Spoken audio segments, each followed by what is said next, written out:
Tonight, President-elect Trump not backing down. Trump standing firm on his Attorney General nominee, Matt Gaetz, reportedly pressuring Republican senators to support Gaetz while the House Ethics Committee decides whether to release its potentially damaging report against him. Plus, there are experts, authorities on one side, and experts and authorities on the other that are saying the exact opposite thing. Well, no, I don't trust authority. I need to see the details. He's the controversial nominee for a job leading the nation's public health system with a last name synonymous with American politics. What we know about Robert F. Kennedy Jr., prominent vaccine skeptic known to spread misinformation, President-elect Trump's pick to lead the Department of Health and Human Services. And parenting teenagers has made me a better comedian. No, that's not it. A bitter comedian. One of the most prolific comedians working today is bringing his unique brand of family man humor back in a new special. We sit down with the star himself to get the skinny on Jim Gaffigan. Good evening, everyone. I'm Linsey Davis. Thanks so much for streaming with us. We're following those stories and much more, including tonight's SpaceX stunning test flight ends in a dramatic explosion. President-elect Donald Trump with Elon Musk for the test flight of the Starship rocket. TV personality Dr. Oz becomes the next to join Trump's cabinet. Plus, new wildfires burning in New York City, drought conditions from Philadelphia to New York to Boston. When will we finally get that desperately needed rain? And tennis great Rafael Nadal plays his final match. We'll have much more on that breaking news from Texas in a moment on that SpaceX launch. President-elect Trump had traveled to Texas to witness the launch with Musk, who has been at his side nearly every day since his re-election. But we do begin tonight with Trump's transition and the president-elect digging in on some of those controversial cabinet picks. Trump late today at that SpaceX launch said he is not reconsidering Matt Gaetz' nomination for Attorney General. This comes as we're getting new reports about what's in that House ethics report. A short time before that, Trump announced plans to nominate Dr. Oz for the administrator who oversees Medicaid and Medicare. We're standing by to hear from the former acting secretary of the Department of Homeland Security, Chad Wolf, for more on how the new administration may reshape border policy. And our Gio Benitez is standing by for more on that SpaceX launch. But we do begin with our chief White House correspondent, Mary Bruce. Tonight, President-elect Donald Trump at that Texas rocket launch with Elon Musk, the two men virtually inseparable since Trump won the White House. And tonight, the world's richest man with a public vote of support for Trump's most embattled cabinet pick, his nominee for Attorney General, former Florida Congressman Matt Gaetz. Musk posting that Gaetz has three critical assets that are needed for the AG role: a big brain, a spine of steel, and an axe to grind.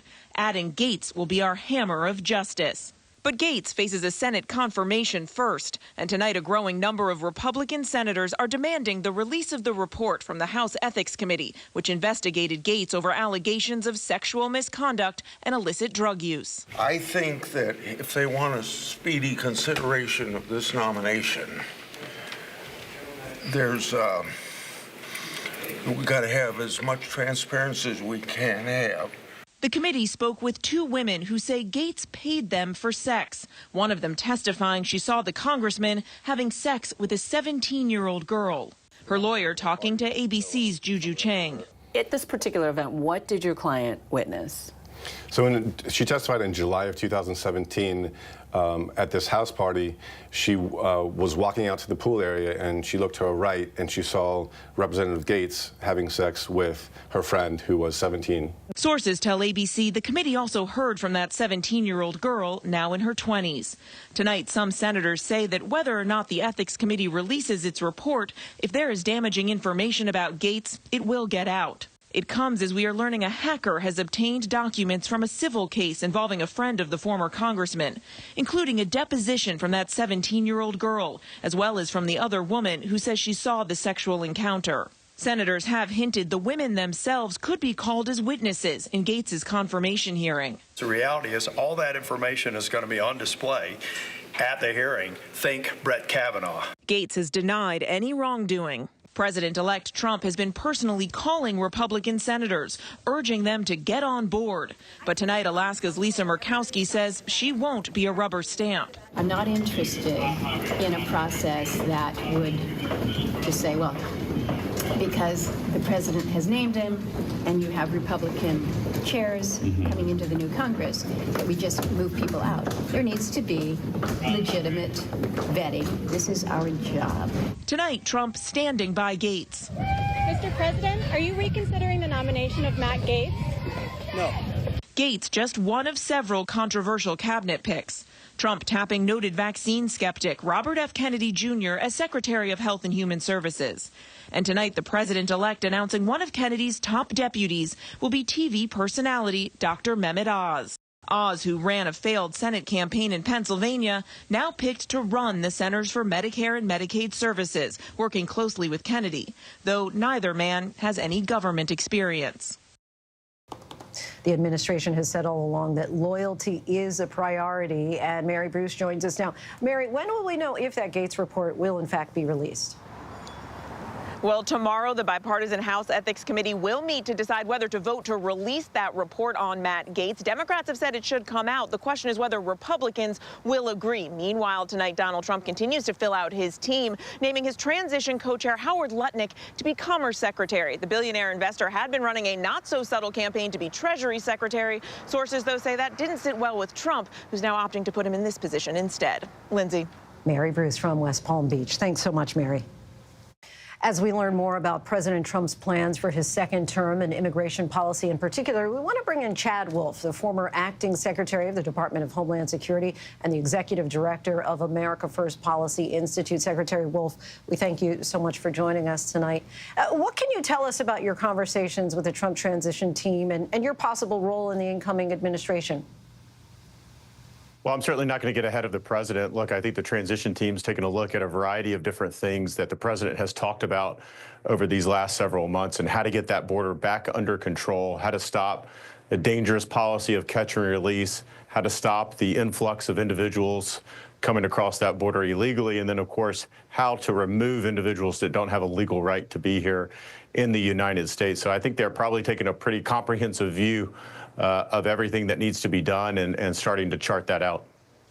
We've heard a lot about the incoming administration's plans for mass deportations and using the military and National Guard to carry them out. Let's get into specifics here. What would that look like? Yeah, I think it's important to remember that, you know, there's an arm of the Department of Homeland Security that removes individuals every single day of every single week, or at least they should. And we know that deportations have been dramatically down during the last 4 years. But this is a mission that Congress has given the department. And so what you're talking about when you're talking about a deportation operation, it's not a snapshot in time. It's not 1 day or 1 week or 1 month, but it's a growing set of removals over a period of time that end up being more and more as you continue. So you're going to start with priorities. You're going to start removing criminal aliens and other national security threats from communities around the country. And it's not just a couple hundred or a couple thousand that are in the United States. We're talking about 600,000-700,000 or more of these individuals that are in the United States now. And there's other population sets like individuals with final orders of removal that need to be removed as well. And so that's the focus. That's what President Trump has talked about and others have talked about as well. The economy, of course, loomed large for voters in electing Donald Trump. Does the government have the resources to undertake Trump's mass deportation plans? How much do you anticipate the cost of that program would be? I've seen estimates in the hundreds of billions of dollars. Well, they're certainly going to need to scale up. Obviously, again, they do this on a smaller scale now. The department has the resources, they have the expertise, and they have the ability, and they repatriate or remove individuals, as I said, every week and every month now. But of course, that's going to be needed to be scaled up given the problem and the situation, the crisis over these last 4 years. Now, you talk about money. You know, we have spent billions of dollars, not only the federal government, but local jurisdictions like New York City, in facilitating illegal aliens coming in over the last 4 years, housing them, busing them, flying them around the country, giving them gift cards. And so you repurpose some of that funding to actually making communities safer by removing these dangerous criminals out of those communities. So it's not only a public safety issue, it's a national security issue as well. And I think most Americans, as we saw a couple of weeks ago, want to see this process unfold. They want to get those criminal aliens out of their communities. Incoming border czar Tom Homan says family separation needs to be considered. And you yourself worked on the zero tolerance policy that separated thousands of parents and children. Do you agree with continuing the family separation policy? Well, I don't know that anyone is advocating for what you just said. I think President Trump's been very clear, and he was very clear back in 2018 where he signed an executive order to say that keeping families together is the priority there. But I think what's important and what this administration has done is they've exempted whole classes of individuals that said, if you're this or if you're that, you're never going to be removed. And once you do that, you end up causing the crisis that we have today.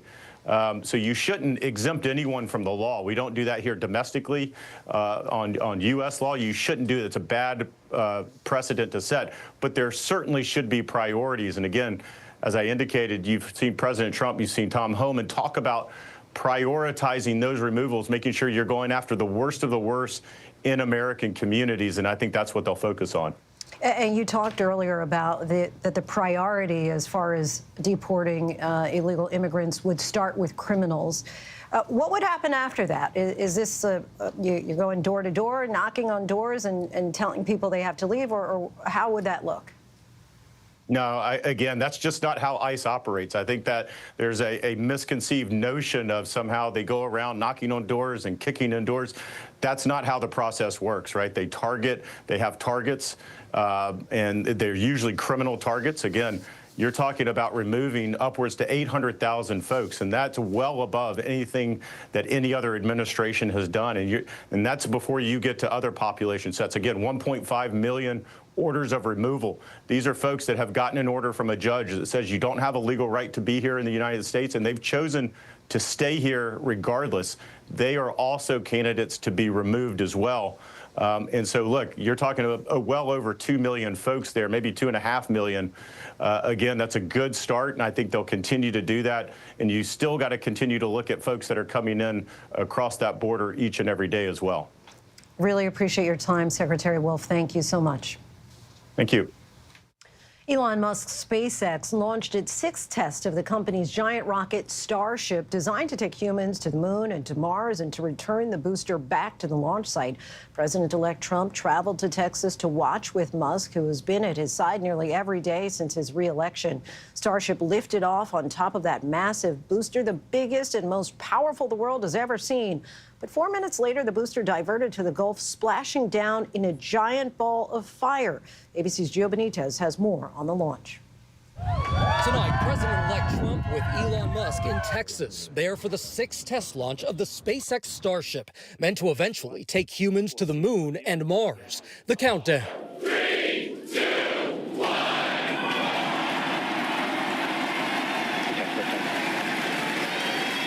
The launch itself successful, the booster even detaching as it's supposed to. Ship engine start up. But then, SpaceX seeing some issue with the booster. Booster offshore divert. Unfortunately, that means that we are no-go for the catch. It was supposed to land back in Texas, but to save it from potentially destroying the SpaceX launch facility or endangering lives on land, the booster shifting course and heading to the Gulf instead for a splashdown. Once it hits the water, a spectacular explosion. Splash down in the Indian Ocean. The booster is only built for an emergency water landing. This is what it was supposed to do, that incredible catch back in Boca Chica just a month ago. And Linsey, Elon hopes to send Starship to Mars without passengers by 2026. Of course, they're going to have to keep testing this before they put any people on board to make sure it's safe. Linsey? Gio, thank you. The rain on the way to the Northeast cannot arrive soon enough as more wildfires break out across the area. Late today, a 3-alarm fire burned in New York City across the river from Yankee Stadium. And take a look at this. One of the biggest wildfires threatened homes overnight in Hainesport, New Jersey, east of Philadelphia. In New England, a red flag warning was issued for all of Massachusetts. Since October, the state has battled more fires than typically they do in a year. Trevor Ault reports now from Upper Manhattan. Tonight, a brush fire breaking out in New York City, smoke billowing along Upper Manhattan's Harlem River Drive. They've got about 10 acres burning at this point. It is a second alarm blaze that they are trying to get under control. The FDNY says they battled more than 270 brush fires in the first 2 weeks of November. This one just the latest to flare up in the drought-stricken Northeast. Overnight south of Boston, gusty winds fueling a brush fire in Milton. Crews there battling the flames as the blaze grew to more than 40 acres. And Massachusetts officials say more than 600 fires have scorched a year's worth of acreage in less than 2 months. In New Hampshire, firefighters from multiple towns converging on a fire in Brentwood. And right around dinner time, east of Philadelphia in Hainesport, New Jersey, terrified families could only watch as these flames got dangerously close. You hear about the fire danger everywhere, but you never think it's going to come to your neighborhood or your town. Especially the case in the Northeast. Trevor Ault joins us now. Trevor, what's the latest on that fire in Upper Manhattan? Yeah, Lindsay, so we just heard from FDNY. They said this was a difficult firefight because of its location and the terrain, but they do say it's contained now. They're going to have a fire engine here overnight to make sure it doesn't continue to spark up. Now, the good news for New York City is there is at least a little bit of rain in the forecast coming on Thursday, but even with that relief, they're also now having to activate their flash flood plans because of all that rain coming, Lindsay. Glad to hear at least it's contained for now. All right, Trevor, our thanks to you. While that much-needed rain will bring some relief to the Northeast tomorrow, the West Coast is bracing for a major storm. Heavy rains and wind are set to hammer the region, potentially causing landslides and flash flooding. ABC's chief meteorologist Ginger Z is tracking it all for us. Hey, Ginger. Hey, we're finally going to see a bit of a pattern shift, and that is so desperately needed. New York City is 9 inches in deficit when it comes to rainfall since September 1st, and we're not alone. There are dozens of sites having their driest fall to date on record. But look how that changes a little bit as we get into Wednesday night and Thursday morning. We stopped it at 7 a.m. Everybody's starting to commute around the tri-state, New Jersey, New York City, Long Island, the Hudson Valley, and Connecticut. It's going to be messy. And because we're so dry, it's like concrete. So there's nowhere for that rain to go or get absorbed into. You could see flash flooding.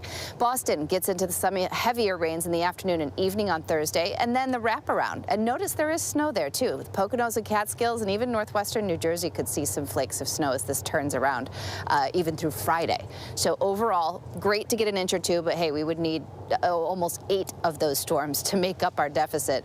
Now, when you take something like this atmospheric river, that would have worked, but that's not for us. That is for Northern California, where you could end up with a foot and a half of rain, 2 to 3 feet of snow in the Sierra Nevada. The Cascades have a blizzard warning because this doesn't just come through with a lot of water. It's going to come through with a lot of wind. We're talking gusts up to 85 miles per hour in some of the highest elevations. Going to be really gusty throughout the Bay Area too.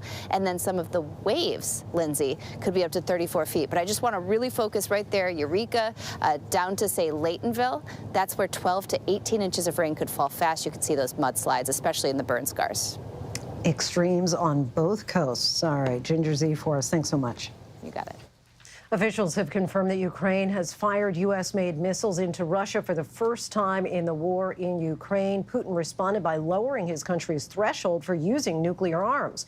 ABC's chief foreign correspondent Ian Pannell reports once again from Ukraine tonight.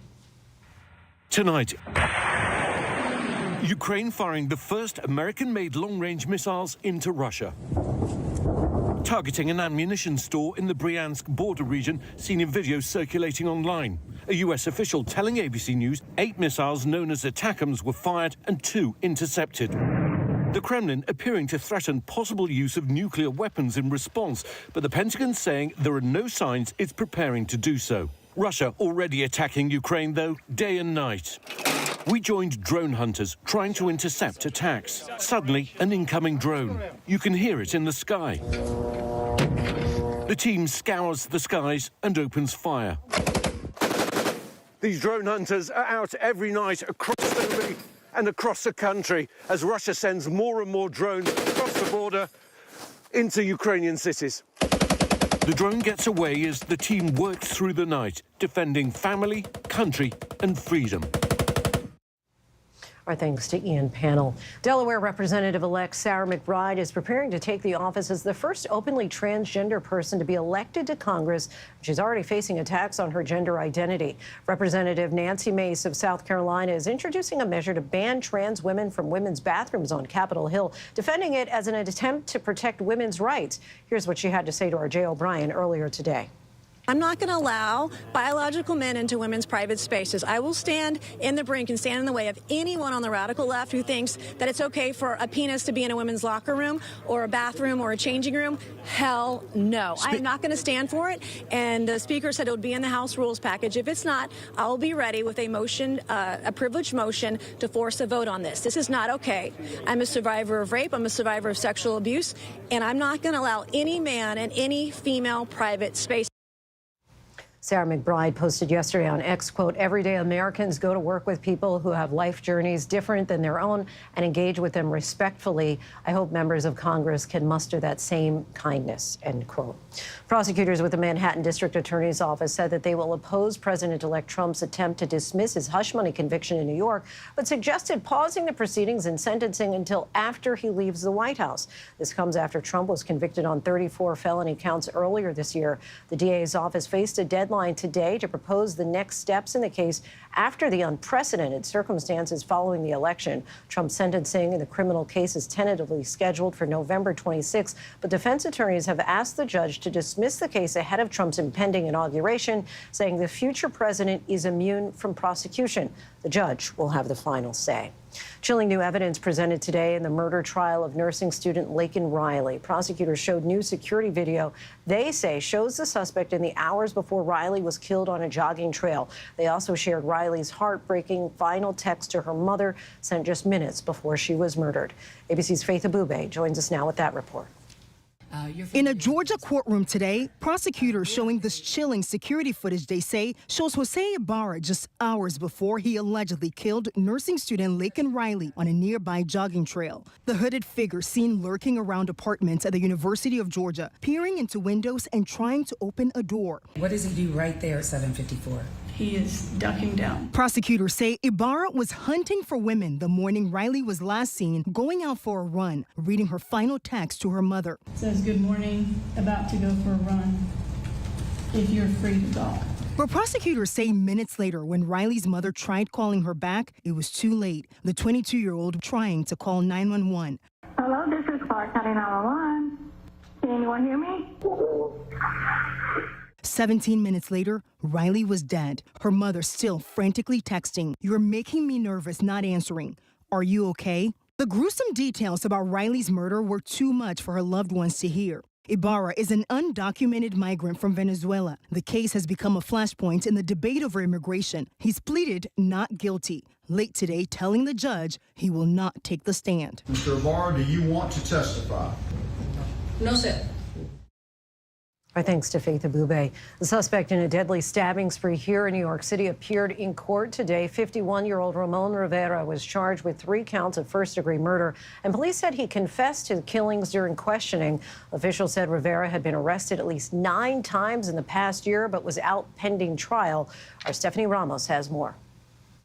Tonight, the suspect police say is responsible for a bloody and deadly stabbing spree across the heart of New York City, appearing in court, now charged with 3 counts of first-degree murder. According to police, 51-year-old Ramon Rivera confessed to the callous killings. Why'd you do it? Carried out just before 8:30 a.m. Monday. And is seen here putting on a hoodie, gloves, and pulling a large knife out of a backpack before stabbing a construction worker, a man fishing, and then a woman outside the United Nations. Rivera was arrested nearby with bloodstains on his clothing, armed with 2 large kitchen knives. The construction worker, Angel Landi, was stabbed multiple times. His older sister Berta saying tonight, "I need justice for my brother." The deadly attack has many on high alert as questions grow about why Rivera, who has a history of mental health issues and a lengthy criminal record, was on the street after 9 prior arrests here in the last year. Quite a significant criminal history there. Stephanie Ramos joins us now. Stephanie, we know that New York City's embattled mayor Eric Adams spoke out today. What did he say? That's right, Lindsay. The mayor says this is a wake-up call for our justice system. Those 3 murders were unprovoked, Lindsay. All right, Stephanie Ramos for us. Thanks so much.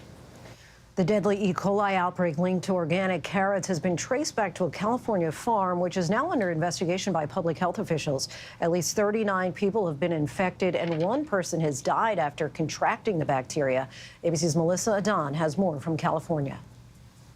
As families are heading to the grocery store ahead of Thanksgiving, tonight, Grimway Farms, one of the largest producers of organic vegetables in the country, at the center of that deadly E. coli outbreak tied to bags of its organic whole and baby carrots. At least 39 people falling ill so far across 18 states, more than a dozen hospitalized. Officials revealing a Los Angeles County resident died after eating the contaminated carrots. That person was over 65 with pre-existing medical conditions. The case is linked to these brands of organic carrots and baby carrots harvested at Grimway Farms in California and sold at popular stores like Target, Wegmans, Trader Joe's, and Walmart. The CDC now asking people to check their refrigerators if they bought bags of whole carrots from August 14th to October 23rd, or baby carrots with best if used by dates from September 11th through November 12th. Melissa Don joins us now. Melissa, is the CDC weighing in on this? Yes, Lindsay. So the CDC is actually saying that the cases reported of these E. coli outbreaks are likely much higher than what we're seeing right now, and even, Lindsay, in more states. All right, Melissa Don for us. Thanks so much, Melissa. Still much more to get to here on Prime. It's a painful story to tell, but perhaps that's what makes it even more important. Michelle Yeoh opens up about why her infertility struggles made her feel like a failure. But next, he bristles at authority, is no stranger to controversial, even dangerous medical opinions, and he's Trump's pick to lead the country's Department of Health and Human Services. So what do you need to know about Robert F. Kennedy Jr.? We trace the journey of this dynasty Democrat turned Trump insider. I'm going to let him go wild on health. I'm going to let him go wild on the food. I'm going to let him go wild on medicines. The ocean is my friend. It connects us. This Thanksgiving, the biggest movie event of the year Can I get a chee-hoo? arrives in 3D. This is bigger than all of us. Come on, let's go! Maui and Moana, together again. You're so amazing. Disney's Moana 2, rated PG. Only in theaters November 27th. The news never stops. From Tampa, we are here tonight as Hurricane Milton has just made landfall. The surge just keeps coming up. Right on the border between Ukraine and Russia. In downtown Tel Aviv, rockets or missiles coming in. ABC News Live everywhere. We're not far from where this rally took place, so just stick with us here. Here in London. From the front lines. Off the coast of Gaza. Wherever the story is. We're going to take you there. You're streaming ABC News Live. ABC News Live. You're streaming ABC News Live. ABC News Live, streaming free everywhere. A Hollywood studio want us to make a movie of our podcast. It's a fabulous cast. Action. I'm nervous playing you. The fearlessness, the complexity. Oh, stop. Unless you had more to say. I don't need an algorithm to tell me that this is box office gold. Only Murders in the Building, streaming on Hulu and for bundle subscribers on Disney+. Friday. 911, what's your emergency? I've been exhausted. And then the line goes silent. The all-new 2020. At what point do you realize I might be dealing with a serial killer? Friday night, the detective and the serial killer. They've been compared to Clarice Starling and Hannibal Lecter. Hey, look at me. I need your help. How many are there? Whatever he did, I'm gonna get it. All new 2020, Friday night on ABC. 3, 2, 1.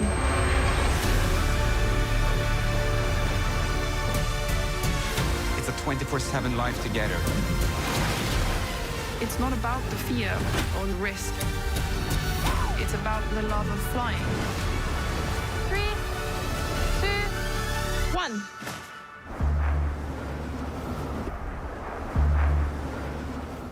Ever since I was a boy, I've dreamt of being the hero. Now, I just take out the trash. You mean you like take out the trash? No, I mean, I take out the garbage into a dumpster. That's my brother. He's been missing for 12 years. You're going to solve this? We are. It's time for my story. You might not have a six-pack or any pack, but you have heart.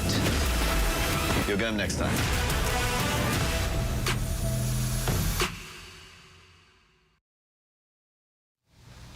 Early in the election cycle, Robert F. Kennedy Jr. threatened to potentially take votes away from President-elect Trump. That is until Kennedy ended his own presidential bid and threw his support behind him. Then last week, Kennedy was rewarded when Trump tapped him to be America's next Health and Human Services Secretary, a controversial pick given Kennedy's history as a vaccine skeptic and espouser of conspiracy theories. And today, President-elect Trump announced Dr. Mehmet Oz will serve as the Centers for Medicare and Medicaid Services Administrator and work closely with Kennedy. Our Elizabeth Schulze tonight with our prime focus on RFK Jr. A last name synonymous with American politics, now the controversial nominee for a job leading the nation's public health system. I nominated him for, I guess, if you like health and if you like people that live a long time, it's the most important position, RFK Jr. Bobby? Robert F. Kennedy Jr. is President-elect Trump's pick to lead the Department of Health and Human Services, a move Trump had hinted he would make on the campaign. I'm going to let him go wild on health. I'm going to let him go wild on the food. I'm going to let him go wild on medicines. The announcement marks the culmination of a long political road for Kennedy, from longtime Democrat to independent presidential candidate to a nominee in the Trump cabinet. He suggested that we join forces as a unity party. It's an unlikely path for a man whose family has deep roots in the Democratic Party. His uncles, President John F. Kennedy and Senator Ted Kennedy. Kennedy himself, the son of the late Robert F. Kennedy, who was Attorney General, then presidential candidate, when he was assassinated in 1968. Bobby Jr. was just 14 years old at the time. The junior Kennedy eventually made his name as an environmental justice attorney, known for his work fighting to clean New York's Hudson River in the 1990s. He stirred controversy when he hired a scientist who had just been released from federal prison for smuggling wildlife, causing a board revolt at his organization. But in recent years, he's been in the spotlight as a prominent vaccine skeptic, spreading debunked conspiracy theories, like on this Lex Fridman podcast. There's no vaccine that is, safe and effective. Pushing misinformation became a part of Kennedy's campaign when he launched his own bid for the presidency in April 2023 as a Democratic challenger to President Joe Biden. I've come here today to announce my candidacy for the Democratic nomination for President of the United States. Kennedy speaking exclusively with our Linsey Davis about his decision to run.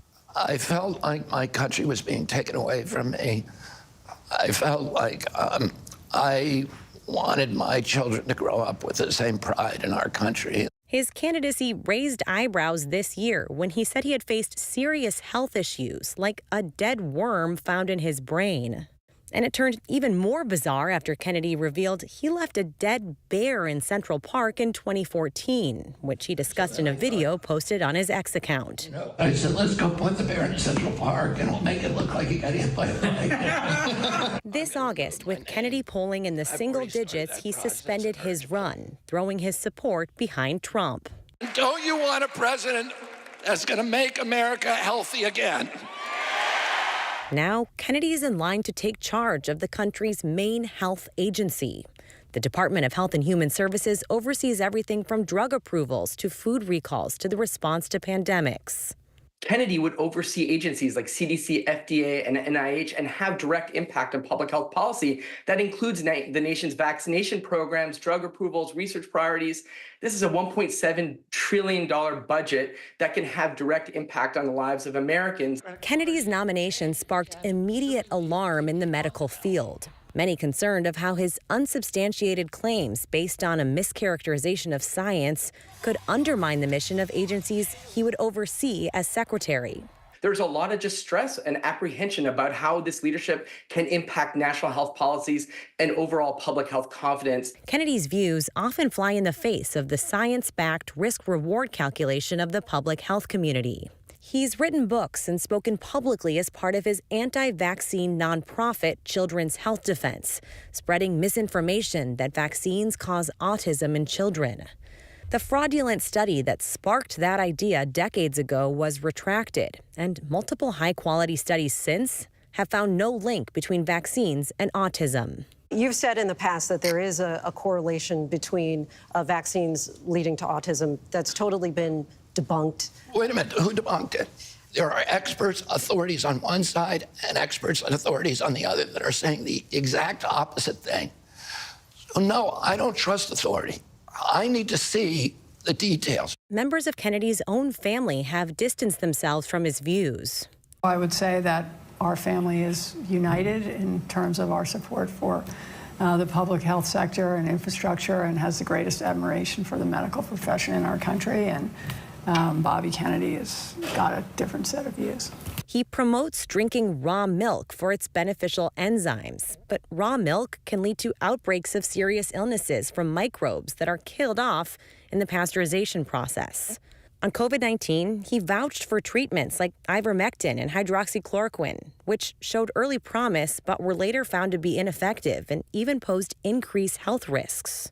Kennedy is also championing a fight against fluoride in drinking systems, making sweeping claims about limited studies that showed a possible association between high exposure and lower IQ in kids, telling NPR, But we don't need fluoride in our water, and it's a very bad way to deliver it. Scientists and a federal judge agree more research is needed, but fluoride isn't known to cause health problems at the low levels currently recommended. And they point to the benefits of fluoride, like strengthening teeth and preventing cavities, especially among low-income youth.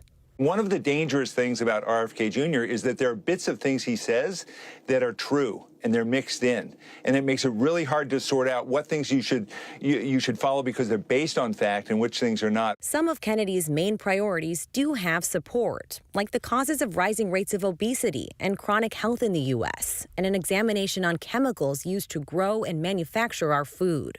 If we're looking at the school lunch program in America, 30 million children get more than half of their calories from that program. It would be a wonderful thing to make that the best school lunch program possible. Give money to schools so that they have kitchens and could make fresh food. Get the corporations out of the discussion so they're not pushing processed food. To pursue his agenda, Kennedy is vowing to overhaul one of the biggest government agencies, HHS, with 80,000 employees, even telling NBC News how he would gut certain departments. In some categories of workers, there are entire departments, like the nutrition departments at FDA, that have to go, that are not doing their job. They're not protecting our kids. Kennedy's confirmation in the Senate is anything but guaranteed. Some centrist Republicans are already expressing doubt he's too extreme. Maine Senator Susan Collins telling the New York Times, "I find some of his statements to be alarming, but I've never even met with him or sat down with him or heard him speak at length." While conservatives like former Vice President Mike Pence are urging senators to vote no on Kennedy's confirmation because he doesn't support strict abortion bans.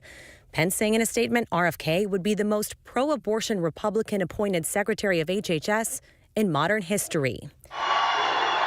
Kennedy, a dynasty Democrat who shook up his political career to become a Trump Republican, is now banking on GOP support to win him a seat at the top of the federal government, where he promises a massive shakeup.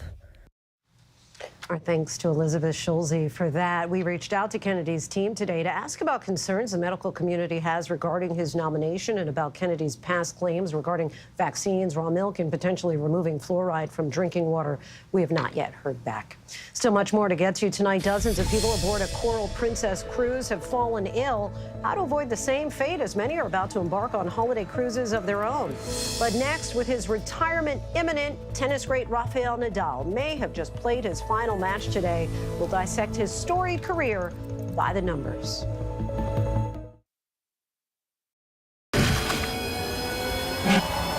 How many elephants have you killed?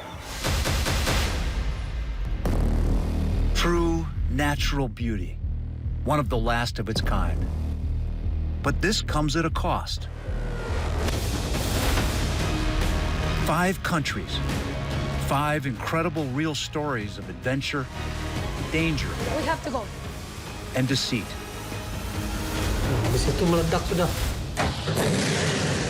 Where are we going next? We got this ongoing search for the animal we've been trying to find. These are the last lands.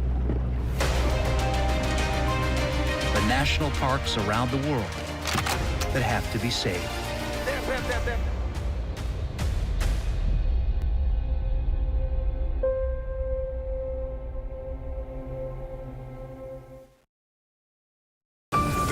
150 feet down, in the dark, in the cold, with just a dwindling supply of oxygen. An unbelievable mystery. How does the ultimate status symbol end up on the bottom of the sea? How could they be gone in 16 minutes? It just doesn't happen. Desperate efforts to find 6 missing people after a luxury yacht sank down to the sea floor. We were just praying.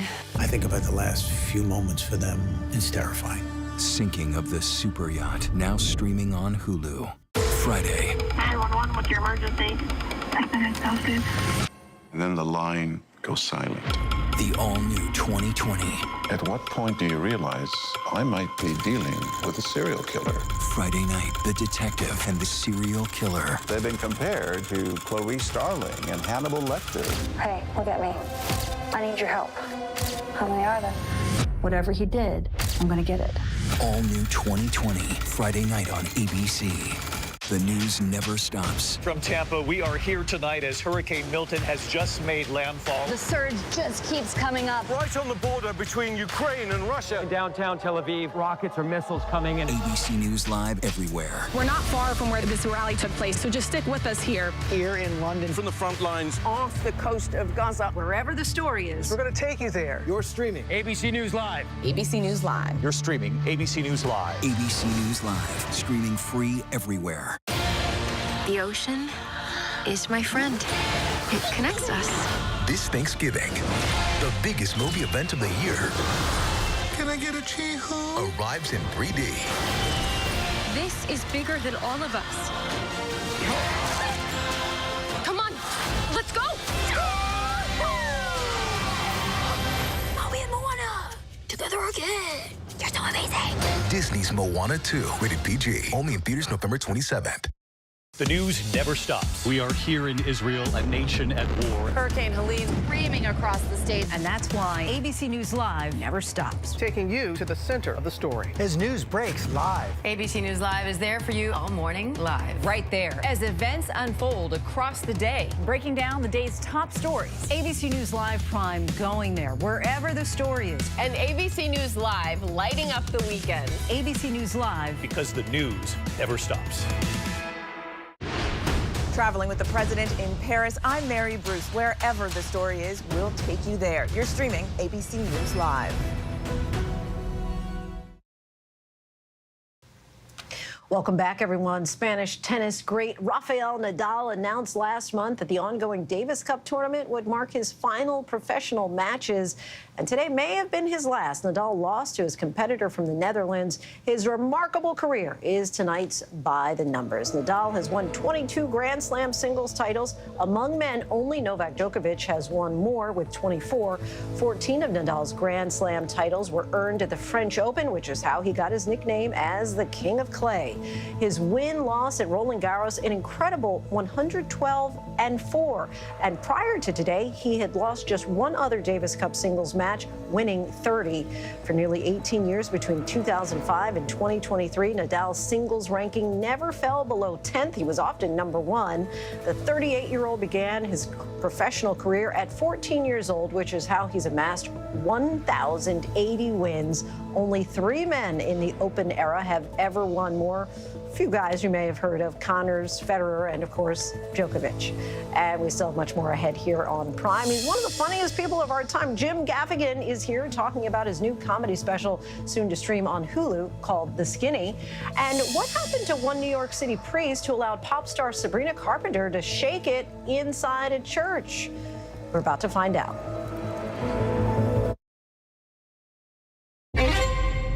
Did you kill Mary Yoder?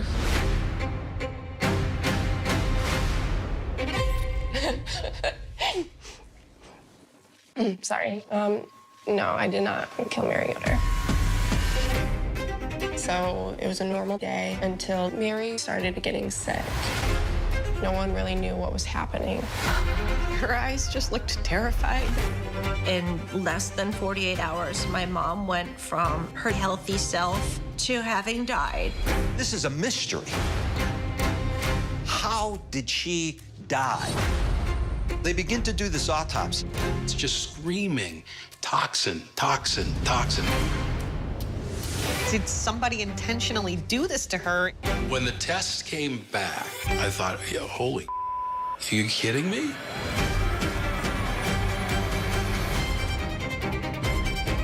I had dated Adam. I was scared of him. It changed the way I see the world. She was really afraid for her life. I do think Bill could have killed Mary. His wife died in July, and in November, he was dating his sister-in-law. There was nothing in the world that was making sense at that point. Caitlin Conley was guilty as sin. Are you okay? I'm sorry, I'm scared. This girl thought she was smarter than everybody else. But there's another side to Caitlin Conley. Well, I'm not buying this little Miss Innocent game. Sequoia's a very small town. Everybody knows everybody. My garden club is very divided. People think she's innocent. I think she's guilty. Never heard of a case like this. Maybe a thriller. It was pure evil. We weren't quite sure what was coming next. I know it wasn't me. Sorry.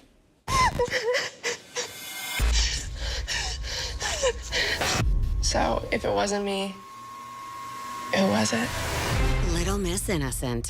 Passion, poison, prison. Only on Hulu. You're watching America's #1 streaming news, ABC News Live. Breaking news, exclusives, live reporting across the globe. Keep streaming with ABC News Live. I love this version of me. America's #1 most watched daytime talk show is ABC's The View. You all heard it here first. I love it. I'm there for it. Hot topics, political views. That's what we're about. Voices that matter. It all goes down right here. That's why it's called the what? The View. I love it. I'm all in. Second that. This is going to be must-see TV, and so much could happen.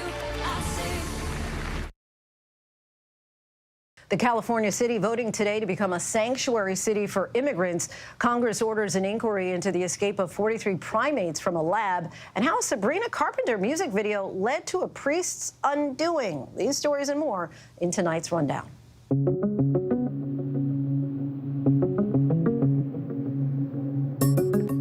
The Los Angeles City Council expected to pass a so-called sanctuary city ordinance today, while the city has prohibited the use of its resources from assisting federal immigration authorities in past years. A sanctuary ordinance would formally codify this policy. The newly appointed chief of police in Los Angeles also confirmed the department would not engage in immigration enforcement. 4 primates are still on the loose after 43 of them escaped earlier this month from a research laboratory in South Carolina. The facility has come under intense scrutiny, with the founder and CEO telling ABC News his company is investigating whether the release of the monkeys was an intentional act by an employee. Local residents have voiced concern that the furry fugitives might spread disease. Do not try to feed them. Do not try to take one as a pet. The incident has also highlighted a shortage of research monkeys ever since China stopped exporting them. It's every New Yorker's nightmare, a box truck crashing into a sidewalk shed in Manhattan, toppling scaffolding and injuring 3 people. The New York City Fire Department says a box truck pulling out of its space caused the collapse and dominoed to an adjoining shed. 1 person critically injured and 2 other people suffered serious injuries. All of the injured victims were taken to a nearby hospital and are expected to survive. The driver remained on scene to assist the injured and was reportedly devastated by what happened. 55 passengers and 15 crew members were reported sick in a norovirus outbreak on board the Coral Princess cruise ship, according to the CDC. Their symptoms included diarrhea and vomiting. The outbreak occurred on the ship's month-long voyage from Singapore to Los Angeles. In a statement, Princess Cruises said that all procedures were followed after the illnesses were confirmed on board the ship. The Tulsa Fire Department says they have contained a massive fire at an oil and grease facility. Hazmat teams were called in to spray foam on the fire after petroleum products caught fire in a holding tank, sending massive plumes of smoke into the air. The cause of the fire is still unknown, and no injuries were reported. The leader of a New York City church where pop star Sabrina Carpenter filmed provocative scenes for a music video was stripped of his duties Monday after church officials said an investigation revealed other instances of mismanagement, according to the diocese. The priest also allegedly made unauthorized financial transfers to a former top aide in New York City Mayor Eric Adams' administration, which is being investigated on charges of corruption. Wicked star and Oscar winner Michelle Yeoh, who wowed audiences with her remarkable performance in Everything Everywhere All at Once, is now opening up about her struggle with infertility. Nightline co-anchor Juju Chang has more. Oscar-winning actress Michelle Yeoh opening up about her struggles with infertility and the pressure to have children. I always wanted to have children. I wasn't, honestly, not for the lack of trying. The 62-year-old sharing her heartbreak on the BBC's Women's Hour podcast, saying she and her husband, Dixon Poon, struggled during fertility treatments. Every month, you feel like such a failure, and then you go like, why? And I think at some point you stop blaming yourself. There are certain things in your body that doesn't function in a certain way. That's how it is. You just have to let go and move on. And I think you come to a point where you have to stop blaming you. She calls it the biggest sadness of her life and says she still thinks about it to this day. Yeoh saying her inability to have kids was the main factor in the end of her first marriage, but adding motherhood is a woman's choice. It's your choice whether you want to have children, and it shouldn't be imposed on you. Just because you're a woman, you should have a child. That should not be the case. Yeoh now married to Jean Todt, a French motor racing executive, and looking forward to the future. We just had a grandchild. So, that makes the miracles. Then you feel you're still very, very blessed because you do have a baby in your life. Our thanks to Juju Chang for that. Time tonight for the latest in our series Streamlined, where we take you behind some of the biggest films, shows, and TV series hitting screens worldwide. He is one of the most prolific comedians working today. 8-time Grammy nominee Jim Gaffigan brings humor to everything from his appetite to the fine art of raising teenagers. And he does it again in his comedy special, The Skinny, which is also Hulu's very first original comedy special, produced for its new stand-up comedy brand, Hilarious. Let's take a look. There isn't a time in history when I think I would have been useful. Even in initial civilization, we need someone to gather water, someone to build housing. Jim, how could you help? I could make fun of those people. And joining us now is Mr. Jim Gaffigan. So good to have you here. Thanks for having me. I'm excited to be here. So The Skinny, which Yes. is what the special is called, about your recent weight loss, which hours of lifting, pumping the iron at the That's gym, right? the beauty of these appetite suppressants is that all they do is just kill any desire to live passionately, which is great. So you have no desire to eat, or when you're eating, you don't enjoy the food as much, or I have no desire to eat or to enjoy life. All the passion is gone, but I'm thinner than I normally am. People might look at me and be like, he doesn't seem that thin. But no, the special is The Skinny because it is some about my take on weight loss and the appetite suppressant phenomena, but also about the skinny of what it's like to live with teenagers, which is a certifiable hell. So this is your 11th stand-up comedy special. Is there a point where you know, okay, I got this, I don't have to rehearse anymore? Do you rehearse less as you get on in years? Some of it is stand-up is very much self-assignment, and it is so rewarding. You know, as a writer, it's the process of creating something is really a special thing. And what's unique about stand-up is you get that immediate feedback. This special is completely different from previous specials, but it's kind of a snapshot. I call it kind of like it's the harvest of the stand-up I've written for the past year, and I feel like I'm getting better at it. So how did Governor Tim Walz, your impersonation on Saturday Night Live, come about, and how disappointed are you that that may have died on election night? Yeah, I mean, well, SNL, it's, being able to just participate on that show is such a unique thing for any comedian, because it is this it's a piece of Americana, right? So I had to create kind of Tim Walz, which ended up really kind of being my brother Mitch, who is very similar to Tim Walz, just very sincere, very sweet. You know, the optimism that we all wish that we still retained. And so some of Tim Walz, obviously I studied a lot of his speeches. You start binge watching. Yeah, and he is a great guy. He is like the guy that you wish was your teacher or your governor or vice president. You just got your 8th Grammy nomination. Yes. Is there anything else that you're still striving for? Like, you know, I just want my dad to like me. No, I would say it's, you know, the Grammy nomination, it sounds really corny, but being nominated is the thing. So, like, the fact that they even acknowledge comedians is pretty special. So, but yeah, I mean, there's a lot of things I'd like to do, but, you know, I'm exhausted. I just want my kids to leave. Well, is that wrong? It's soon, right? Yes. You got teenagers, they're almost out the door. Jim, I hope that you'll come back. Really fun to have you on Thank you here. so much. His stand-up special, The Skinny, will start streaming exclusively on Hulu this Friday, November 22nd. And that is our show for this hour. I'm Linsey Davis. Be sure to stay tuned to ABC News Live for more context and analysis of the day's top stories. Thanks so much for streaming with us.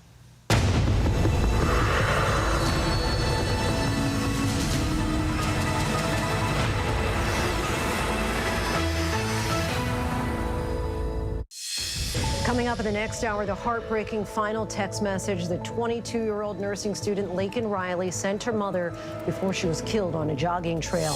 And in New Zealand, how a treaty dating back 184 years inspired more than 40,000 people to rally in front of Parliament. Friday. 911, what's your emergency? And then the line goes silent. The all-new 2020. At what point do you realize I might be dealing with a serial killer? Friday night, the detective and the serial killer. They've been compared to Clarice Starling and Hannibal Lecter. Hey, look at me. I need your help. How many are there? Whatever he did, I'm gonna get it. All new 2020, Friday night on ABC. A Hollywood studio want us to make a movie of our podcast.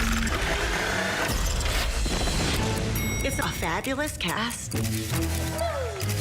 Action.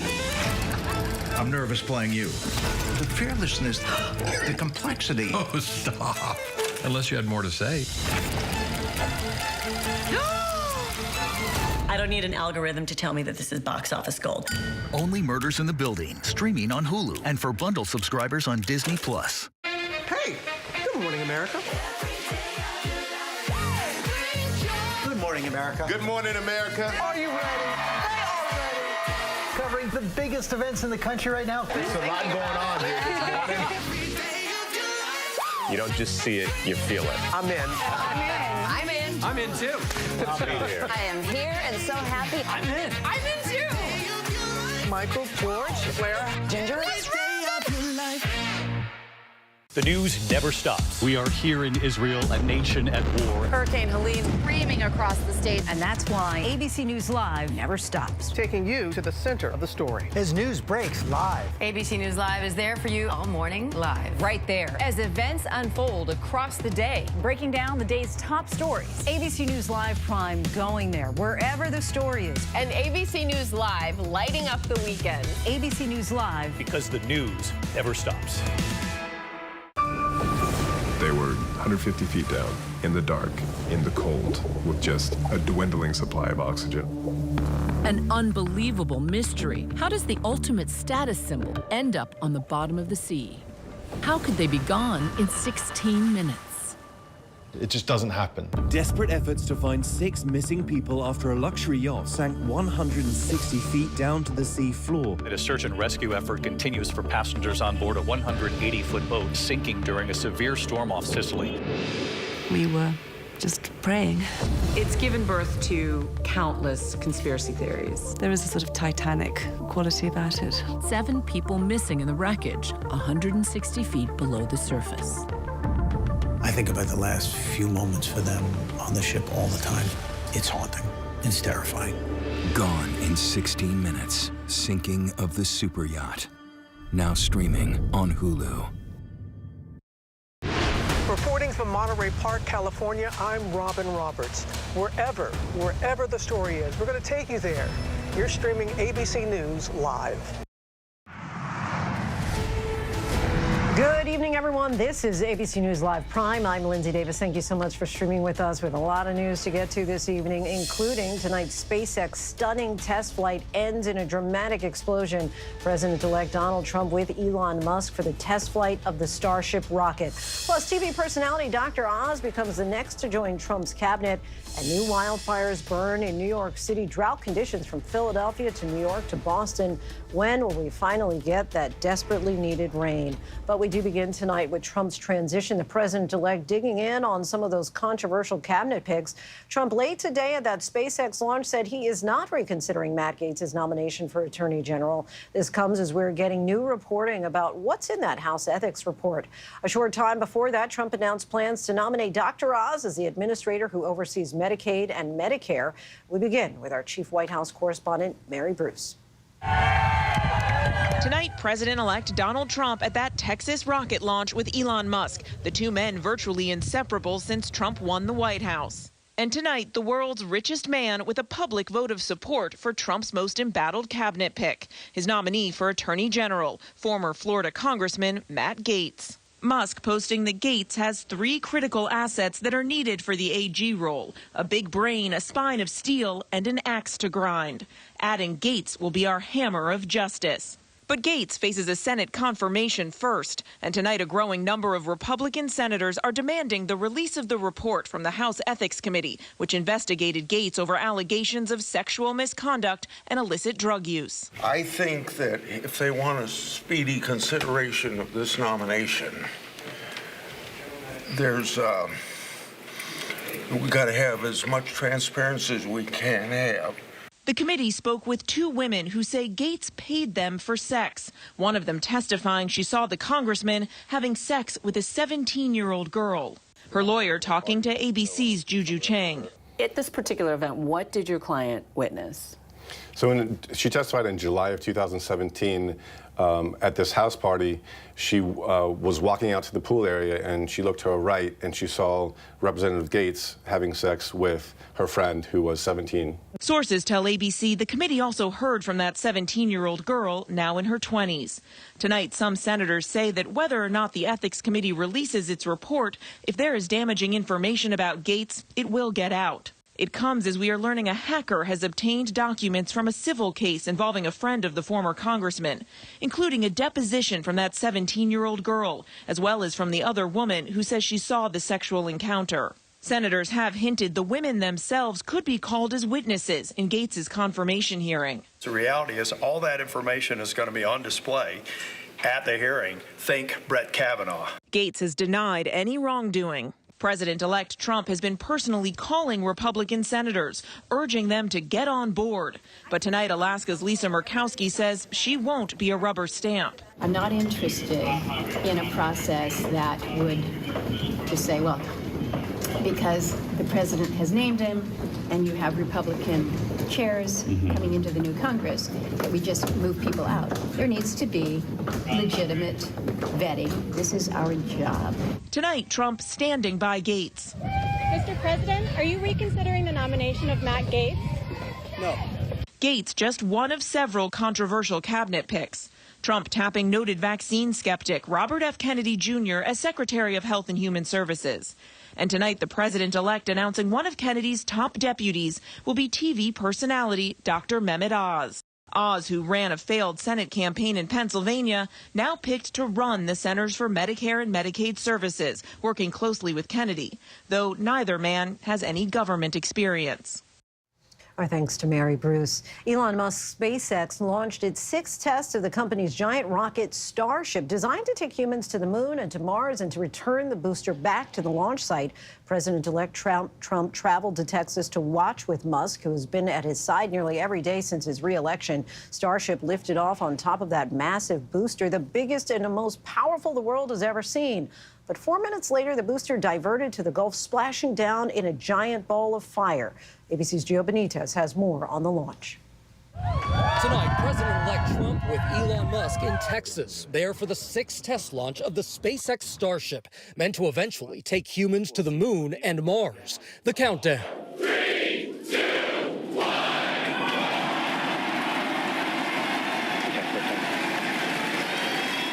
The launch itself successful, the booster even detaching as it's supposed to. Ship engine startup. But then, SpaceX seeing some issue with the booster. Booster offshore divert. Unfortunately, that means that we are no-go for the catch. It was supposed to land back in Texas, but to save it from potentially destroying the SpaceX launch facility or endangering lives on land, the booster shifting course and heading to the Gulf instead for a splashdown. Once it hits the water, a spectacular explosion. Splash down in the Indian Ocean. The booster is only built for an emergency water landing. This is what it was supposed to do, that incredible catch back in Boca Chica just a month ago. Our thanks to Gio Benitez. The rain on the way to the Northeast simply cannot arrive soon enough as more wildfires break out across the area. Late today, a 3-alarm fire burned in the Harlem Heights neighborhood of New York City across the river from Yankee Stadium. And take a look at this. One of the biggest wildfires threatened homes overnight in Hainesport, New Jersey, east of Philadelphia. In New England, a red flag warning was issued for all of Massachusetts. Since October, they've battled more fires than they typically do all year. ABC's Trevor Ault has more. Tonight, a brush fire breaking out in New York City, smoke billowing along Upper Manhattan's Harlem River Drive.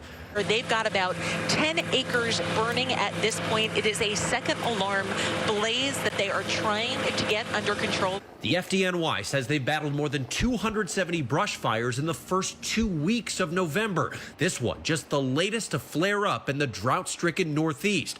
Overnight south of Boston, gusty winds fueling a brush fire in Milton. Crews there battling the flames as the blaze grew to more than 40 acres. And Massachusetts officials say more than 600 fires have scorched a year's worth of acreage in less than 2 months. In New Hampshire, firefighters from multiple towns converging on a fire in Brentwood. And right around dinner time, east of Philadelphia in Hainesport, New Jersey, terrified families could only watch as these flames got dangerously close. You hear about the fire danger everywhere, but you never think it's going to come to your neighborhood or your town. Our thanks to Trevor Ault. While that much-needed rain will bring some relief to the Northeast tomorrow, the West Coast is bracing for a major storm. Heavy rains and wind are set to hammer the region, potentially causing landslides and flash flooding. ABC's chief meteorologist Ginger Z is tracking it all for us. Hey, Ginger. Hey, we're finally going to see a bit of a pattern shift, and that is so desperately needed. New York City is 9 inches in deficit when it comes to rainfall since September 1st, and we're not alone. There are dozens of sites having their driest fall to date on record. But look how that changes a little bit as we get into Wednesday night and Thursday morning. We stopped it at 7 a.m. Everybody's starting to commute around the tri-state, New Jersey, New York City, Long Island, the Hudson Valley, and Connecticut. It's going to be messy. And because we're so dry, it's like concrete. So there's nowhere for that rain to go or get absorbed into. You could see flash flooding. Boston gets into some heavier rains in the afternoon and evening on Thursday, and then the wraparound. And notice there is snow there too. With Poconos and Catskills, and even northwestern New Jersey could see some flakes of snow as this turns around, even through Friday. So overall, great to get an inch or two, but hey, we would need almost 8 of those storms to make up our deficit. Now, when you take something like this atmospheric river, that would have worked, but that's not for us. That is for Northern California, where you could end up with a foot and a half of rain, 2 to 3 feet of snow in the Sierra Nevada. The Cascades have a blizzard warning because this doesn't just come through with a lot of water. It's going to come through with a lot of wind. We're talking gusts up to 85 miles per hour in some of the highest elevations. Going to be really gusty throughout the Bay Area too. And then some of the waves, Lindsay, could be up to 34 feet. But I just want to really focus right there, Eureka, down to say Laytonville. That's where 12 to 18 inches of rain could fall fast. You can see those mudslides, especially in the burn scars. Extremes on both coasts. All right, Ginger Z for us. Thanks so much. The suspect in a deadly stabbing spree here in New York City appeared in court today. 51-year-old Ramon Rivera was charged with 3 counts of first-degree murder. Police said he confessed to the killings during questioning. Officials said Rivera had been arrested at least 9 times in the past year, but was out pending trial. Our Stephanie Ramos has more. Tonight, the suspect police say is responsible for a bloody and deadly stabbing spree across the heart of New York City, appearing in court, now charged with 3 counts of first-degree murder. According to police, 51-year-old Ramon Rivera confessed to the callous killings. Why'd you do it? Carried out just before 8:30 a.m. Monday. And is seen here putting on a hoodie, gloves, and pulling a large knife out of a backpack before stabbing a construction worker, a man fishing, and then a woman outside the United Nations. Rivera was arrested nearby with bloodstains on his clothing, armed with 2 large kitchen knives. The construction worker, Angel Landi, was stabbed multiple times. His older sister Berta saying tonight, "I need justice for my brother." The deadly attack has many on high alert as questions grow about why Rivera, who has a history of mental health issues and a lengthy criminal record, was on the street after 9 prior arrests here in the last year. Our thanks to Stephanie Ramos. Officials have confirmed that Ukraine has fired U.S.-made missiles into Russia for the first time in the war in Ukraine. Putin responded by lowering his country's threshold for using nuclear arms. ABC's chief foreign correspondent Ian Pannell reports tonight from Ukraine. Tonight, Ukraine firing the first American-made long-range missiles into Russia, targeting an ammunition store in the Bryansk border region, seen in videos circulating online. A U.S. official telling ABC News 8 missiles known as ATACMS were fired and 2 intercepted. The Kremlin appearing to threaten possible use of nuclear weapons in response, but the Pentagon saying there are no signs it's preparing to do so. Russia already attacking Ukraine, though, day and night.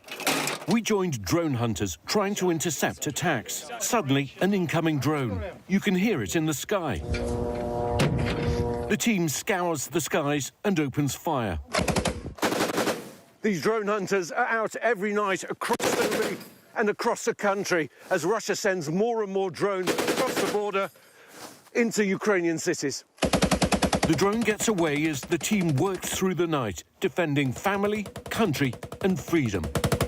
Linsey, today Ukrainians are marking a grim milestone. 1,000 days since Putin's full-scale war here in Ukraine began. And despite all this talk about peace plans and what President Trump will do when he takes office, the reality on the ground is that the fighting and dying is as bad as ever, and there's no clear end in sight.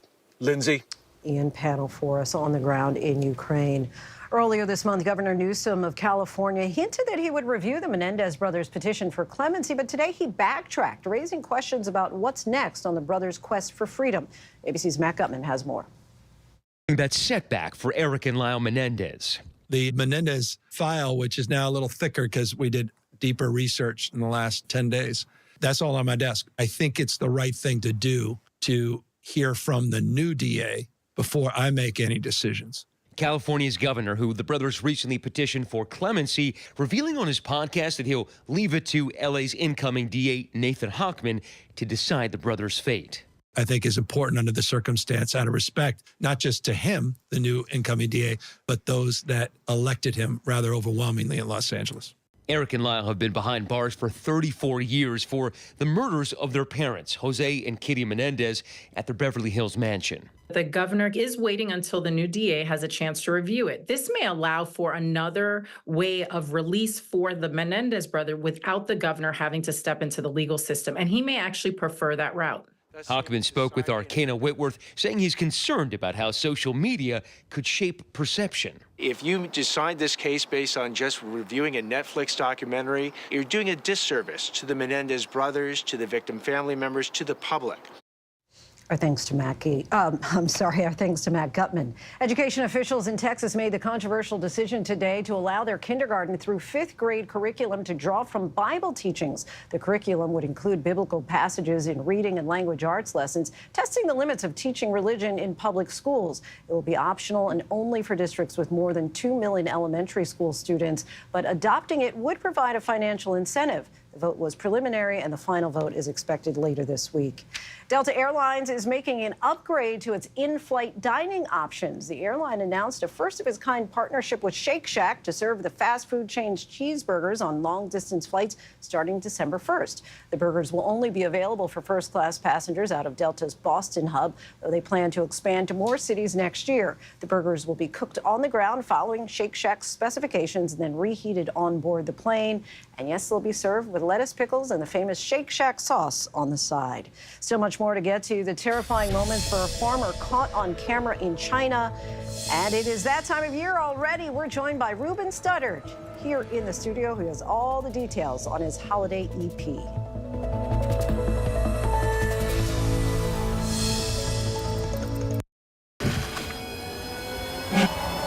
How many elephants have you killed? True natural beauty, one of the last of its kind. But this comes at a cost. 5 countries, 5 incredible real stories of adventure, danger, We have to go. and deceit.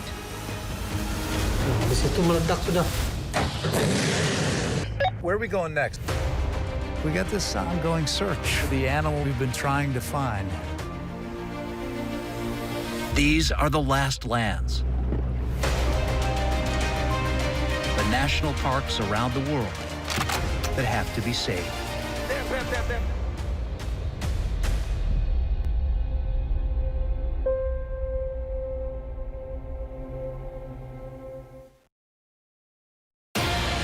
The ocean is my friend. It connects us. This Thanksgiving, the biggest movie event of the year Can I get a chee-hoo? arrives in 3D. This is bigger than all of us. Come on, let's go! Maui and Moana, together again. You're so amazing. Disney's Moana 2, rated PG, only in theaters November 27th. This ship is heaven. There should be no guilt on a pleasure cruise. Doctor, it's your job to keep everybody alive. No pulse. She's in VFib. 1, 2, 3. Clear. I have a pulse. You're gonna be okay.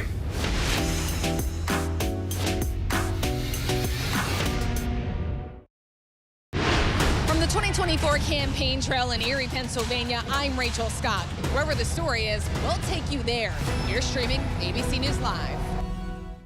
Welcome back, everyone. We're tracking several headlines around the world. Giselle Pellico delivered her final testimony in French court, condemning the actions of her husband and the dozens of men investigators say he invited into their home to rape her while she was drugged and unconscious. She told the court that she was angry at the accused and any of the suspects could have put an end to her ordeal by denouncing her husband. Pellico had the option to keep the trial closed, but she said that she kept it public, hoping it would help other women to speak up. More than 40,000 New Zealanders rallied in front of Parliament to oppose a bill which opponents say seeks to dilute Maori rights by reinterpreting a 184-year-old treaty between the British and Indigenous Maori community. At the end of the march, politicians were presented with a petition opposing the bill with more than 200,000 signatures. Terrifying moments for a farmer were caught on camera in northern China. Video shows a Siberian tiger running past the man's home. He steps out onto the street to check it out, but hurries back to close the gate. But the big cat hurls himself against it, appearing to break it. The tiger then took off. Authorities in the region are reminding locals to be vigilant. Ready or not, it is nearly impossible to ignore that the spirit of the holiday season is upon us. And if you think it's not beginning to look a lot like Christmas, you may want to think again. Known for his 2003 American Idol win and a subsequent catalog of 8 studio albums, R&B singer, songwriter, and actor Ruben Studdard is making sure all of us are ready to fully embrace the holidays. Let's take a listen. This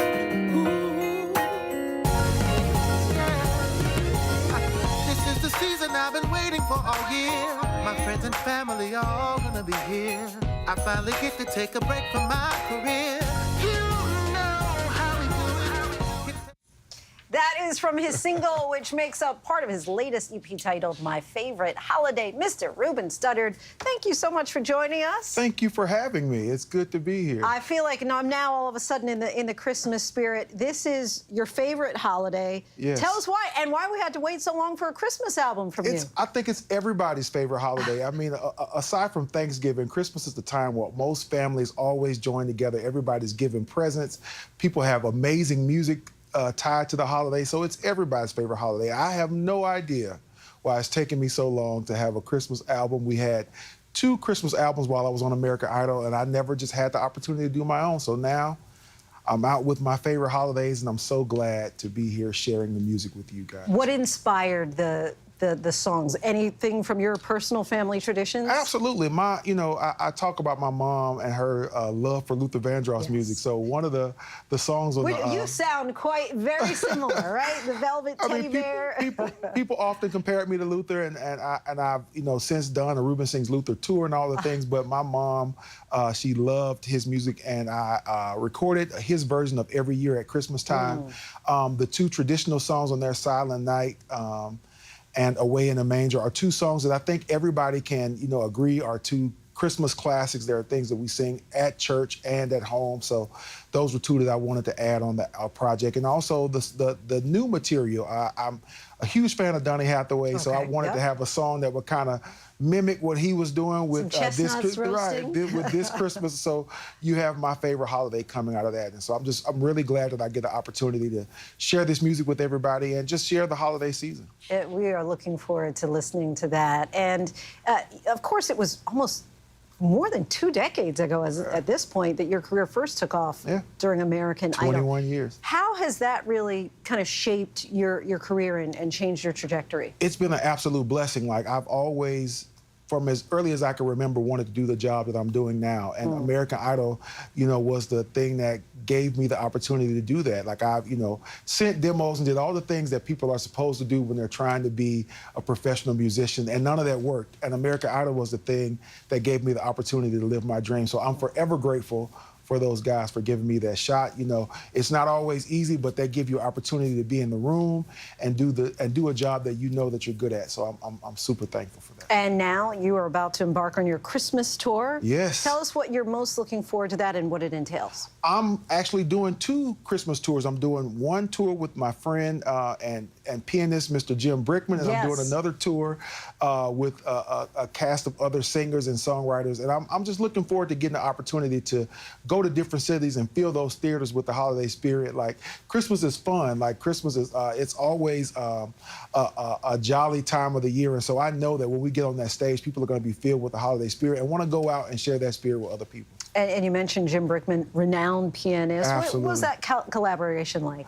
It was amazing. I honestly sometimes can't believe the people that I get an opportunity to work with, from, the David Fosters in the world, the Jim Brickmans, and getting the opportunity to sing with him and be on stage and just know how long of a career he's had and the things that he can impart upon me is absolutely amazing. Well, I know come December 25th at our house, we always have the Temptations and Luther. And now we're going to have Ruben Studdard. Just add me into the rotation. Mix. Add me into the mix of the Luther Vandross and Temptations. Ruben Studdard, we thank you so much for coming by. You can now listen to his latest festive EP, My Favorite Holiday, and his complete musical discography wherever you stream your music. And still to come, the stories behind some of National Geographic's most jaw-dropping pictures of the year. Stay with us.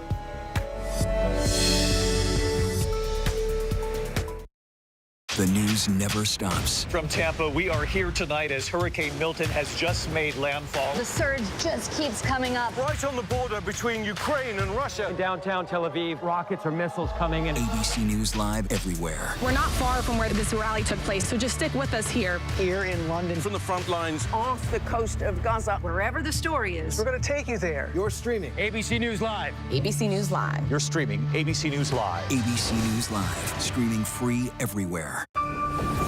They were 150 feet down, in the dark, in the cold, with just a dwindling supply of oxygen.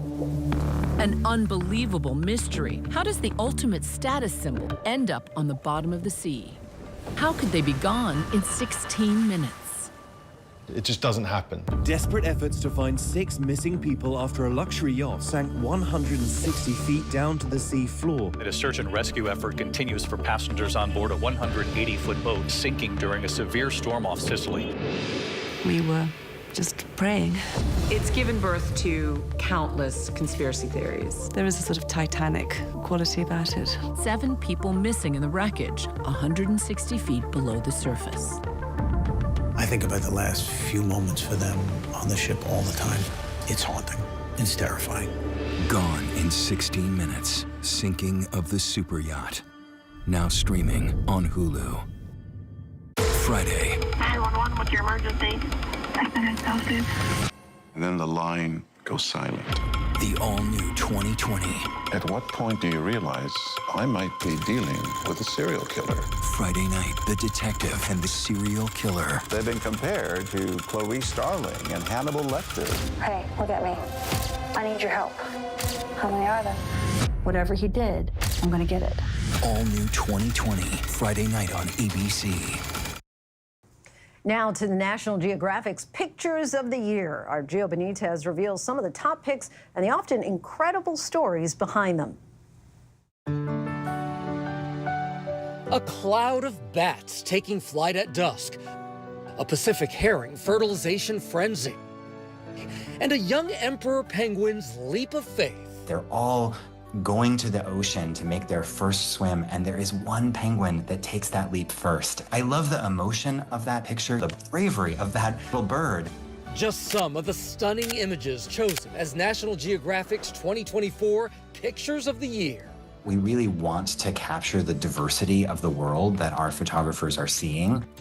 This year's 20 photos documenting the wonder all around us, from the rose harvest in Morocco to an erupting volcano in Guatemala. The selection's made from more than 2.3 million images taken by National Geographic photographers in the last year. We even get a look at how one of the incredible photos was captured. A photographer seen testing his camera trap, all to get this photo of a rare black tiger, known for its merged stripes on the prow. Very few people have ever seen one. He spent 60 days trying to get a picture of one of these, and he set up these elaborate camera traps. So we wanted to give people a taste of that. I hope that Pictures of the Year opens people's eyes, of course, to the wonder of the world around us, but also the fact that there's, we do face challenges that need to be addressed. And, I also hope that these images also inspire people to want to explore for themselves if they can. Certainly inspirational. Our thanks to Gio for that. And that is our show for this hour. I'm Linsey Davis. Be sure to stay tuned to ABC News Live for more context and analysis of the day's top stories. Thanks so much for streaming with us. Have a great night.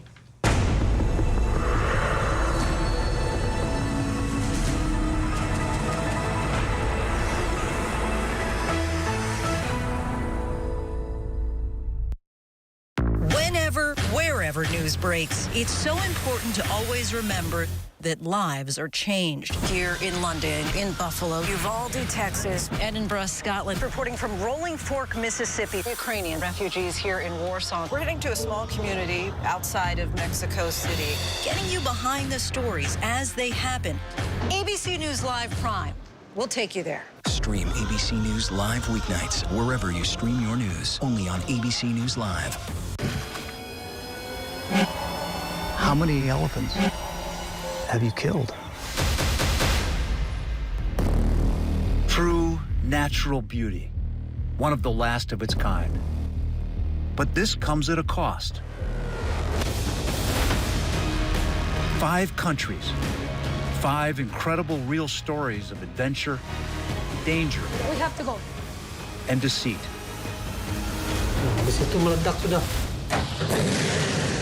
Where are we going next? We got this ongoing search for the animal we've been trying to find. These are the last lands. The national parks around the world that have to be saved.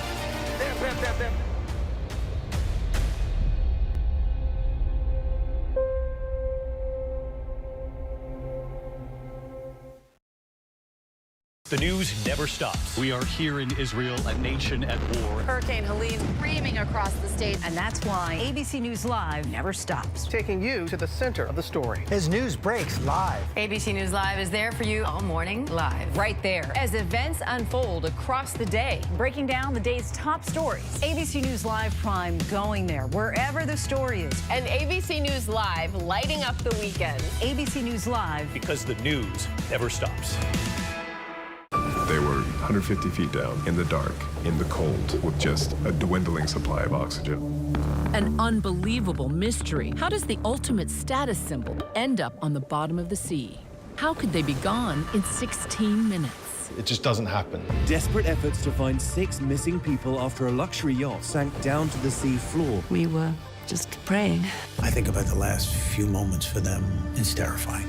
Sinking of the super yacht, now streaming on Hulu. I'm Whit Johnson, reporting from Maui. Wherever the story is, we'll take you there. You're streaming ABC News Live.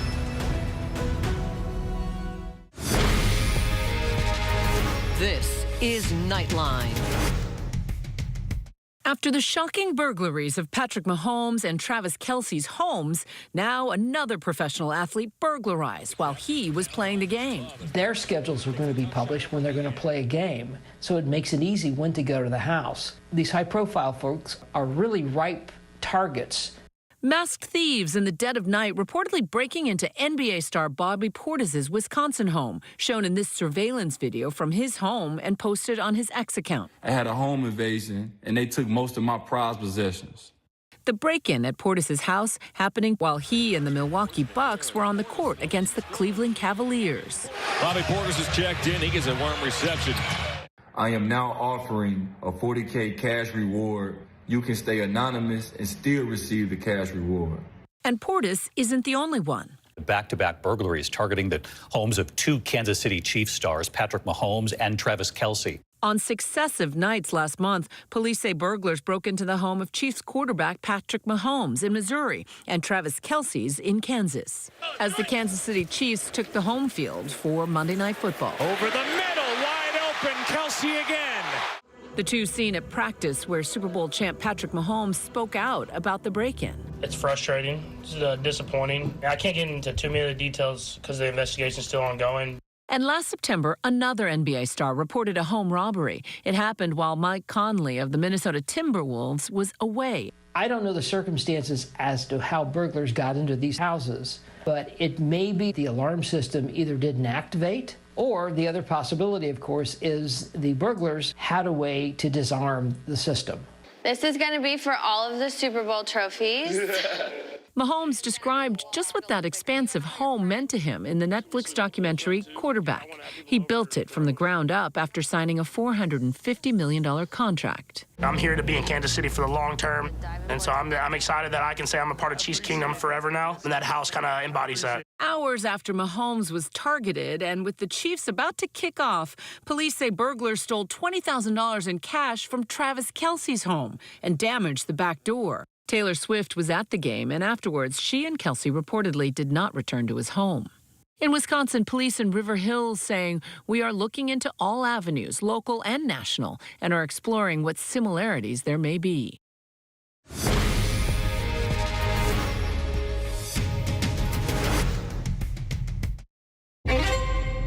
Did you kill Mary Yoder?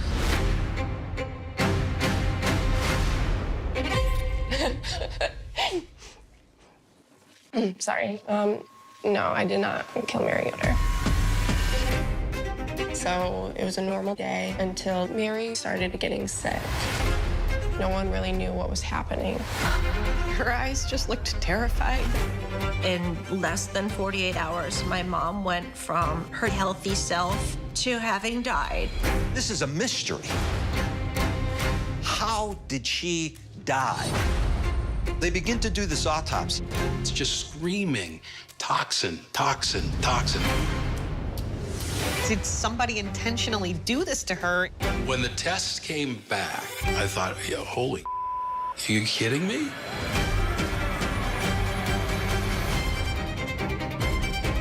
I had dated Adam. I was scared of him. It changed the way I see the world. She was really afraid for her life. I do think Bill could have killed Mary. His wife died in July, and in November, he was dating his sister-in-law. There was nothing in the world that was making sense at that point.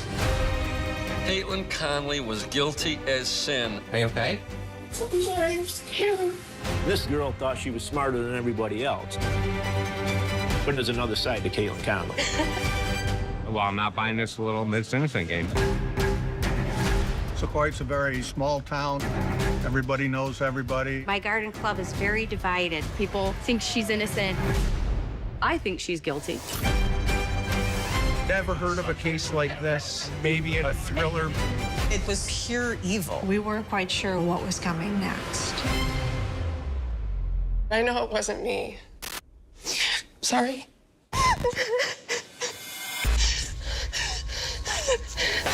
So, if it wasn't me, who was it? Little Miss Innocent. Passion, poison, prison. Only on Hulu. You're watching America's #1 streaming news, ABC News Live. Breaking news, exclusives, live reporting across the globe. Keep streaming with ABC News Live. 911, what's your emergency? Now streaming, 911 is delightfully wild. You ever seen anything like this before? It's a V-NATO. It's one of the most compelling. You managed to get a 400-pound tiger into a studio apartment. And explosive. Athena's on that flight, isn't she? She's flying it. Shows on television. I love you. Tell me in person. 911, Thursdays on ABC and stream on Hulu. It's Monday night, and that can only mean one thing: football. It's an all-Texas showdown. The Dallas Cowboys facing off against the Houston Texans. At AT&T Stadium in Arlington, Texas, Monday Night Countdown analyst Jason Kelsey is drawing a crowd while tailgating with Dude Perfect. Yeah, settle down. And Nightline has an all-access pass. I feel like CeeDee Lamb right now. Since retiring at the end of last season, Kelsey's fame has skyrocketed. How is Jason Kelsey enjoying this life? I'm loving life. I got 3 beautiful girls, a wonderful family, a brother that is doing well in a lot of facets of life. His brother is Travis Kelsey, tight end for the Kansas City Chiefs and boyfriend of Taylor Swift. How do you stay grounded, or how do you manage all of the white-hot intensity of the spotlight? Playing offensive line, you can't be an offensive lineman and not be grounded. You're gonna get humbled real quick in a number of ways. I got my wife though. Kylie will definitely keep me in line. She brings me back down to earth all the time. While he's used to being the subject of NFL broadcasts, now he's behind the desk. A key member of the foursome that includes Ryan Clark, Marcus Spears, and Scott Van Pelt. I'm the rookie. I'm the new guy. I really just try and look at it as how can I learn as much as possible from these guys that have done it at a high level for a long time, and how can I be as good as possible at this new job. Look, dude is so famous now, more people want to do things with Monday Night Countdown. Monday Night Football is one of the most storied sports broadcasts of all time. Its theme music is iconic. When you're sitting on the set in a stadium and in your ear you hear that iconic theme song to Monday Night Football, and then it's your job to be the one to speak, it feels huge, because it is. Football in America is bigger than ever. While TV audiences shrink, football and the NFL are defying the odds with huge audiences. Monday Night Football draws an average of nearly 14.5 million viewers every game. Michelle Beisner-Buck is the features reporter for Countdown. Monday Night Football has so much history, and it just has a different feel. And when you come for a pregame show and you get to see these guys get ready to go out and do battle. Kelsey says he feels the excitement as well. So, similar to getting ready for a game, you have this like heightened anxiety, and like, you know, your senses and your hairs are almost standing up. And I think that's good. Yeah, baby. There we go. Yeah. You got the towel. Yeah. Let's go, Pittsburgh! Ryan Clark, a former safety for multiple NFL teams, including the Pittsburgh Steelers, says Kelsey's star power is a welcome addition to the show. And so, like, I recognize the opportunity he's given us all, right? There are eyeballs that are going to be on us because we have one of the most famous football players to have ever lived. Clark keeps a tight schedule.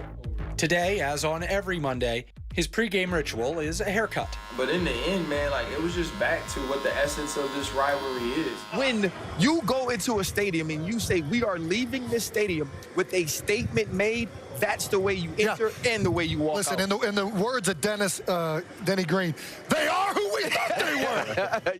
He says the quartet's chemistry is the secret sauce to the show. It's super cool because I had my own individual chemistry with sort of everybody but Jason already, right? Like, me and Marcus went to college together.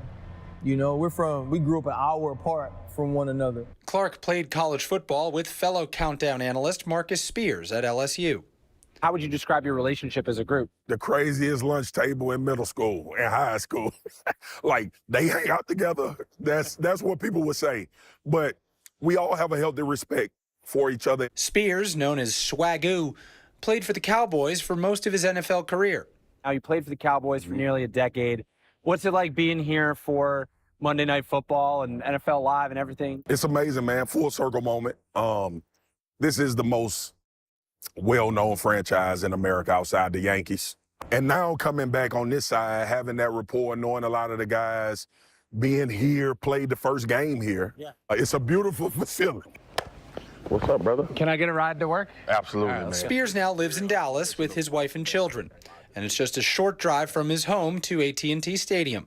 I got a ride from Spears to his first broadcast at his old stomping grounds. There's a lot of sentimental value riding on this game. It's like bragging rights. Yeah, it's like the two high schools. The veteran of the team is Scott Van Pelt. Being part of Monday Night Football feels enormous because it is enormous. He's been a broadcasting legend for decades. Anchoring SportsCenter, he took over as Countdown host last season. Van Pelt was the one who convinced Kelsey to join the Countdown squad, right on the heels of Kelsey's retirement. And I know his brother pretty well. Anyway, I go over to Jason. I just said, hey, listen, I don't want to bombard you. Everybody in this business is going to try to get you to come work for them. If you're into it, your brother can put us in touch. I'm happy to talk through what we could offer and give you my thoughts on anywhere you go, you'll be great. Van Pelt was apparently convincing as Kelsey joined the show at the beginning of this season.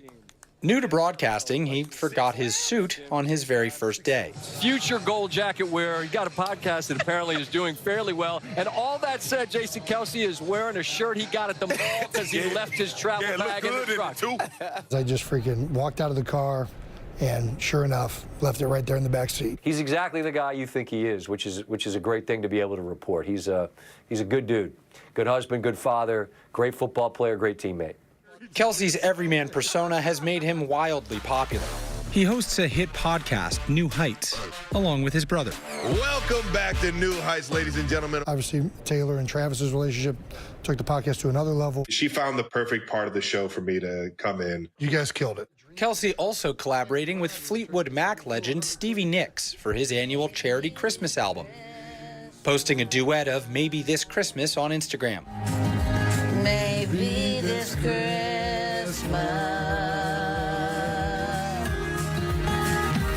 I never thought I'd ever in a million years be on a song with Stevie Nicks, so this is incredible. Who's got it better than you, man?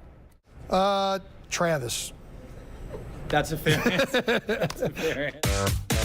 Just hours before kickoff, the Countdown crew is all business, both on the field and at the desk. What's something you hope that viewers take away once they've spent a couple hours with you guys watching Countdown? That those four men really love and respect the game of football. We want to give you information. We want to teach you the game in a cool way. But then a potential disaster, a piece of the roof falling off after the roof was going to be opened for the first time in 2 years. But the show must go on. The game a heartbreaker for the home team. It's a big win for the Houston Texans, one they needed. The Texans beating the Cowboys. Win or lose, the magic of Monday night never ceases to amaze.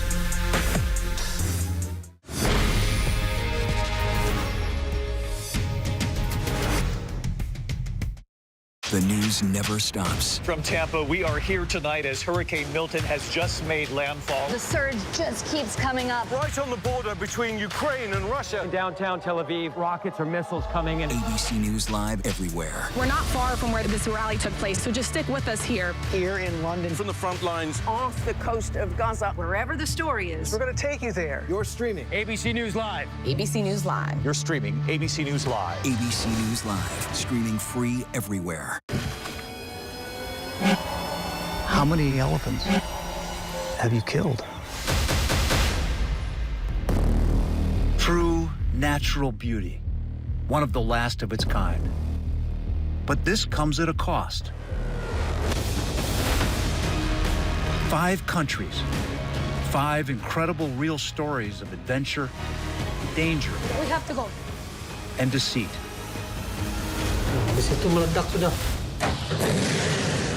Where are we going next? We got this ongoing search for the animal we've been trying to find. These are the last lands. The national parks around the world that have to be saved. There.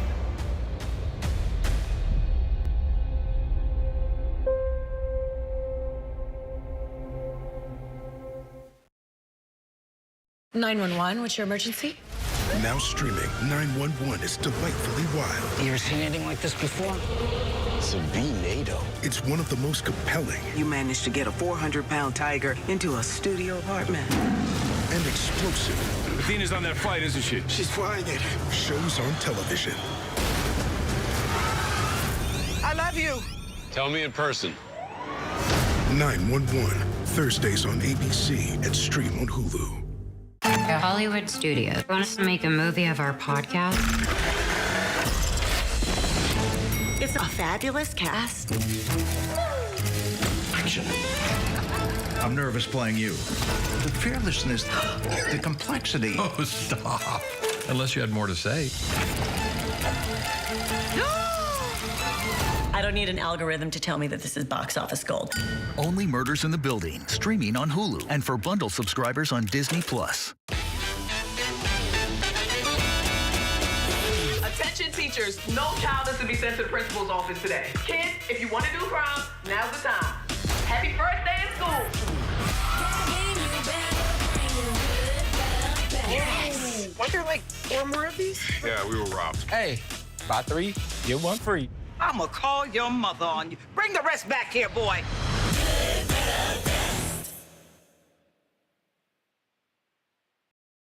Ever since I was a boy, I've dreamt of being the hero.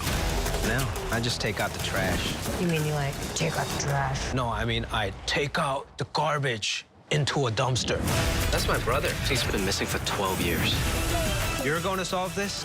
We are. It's time for my story. You might not have a 6-pack or any pack, but you have heart. You'll get him next time.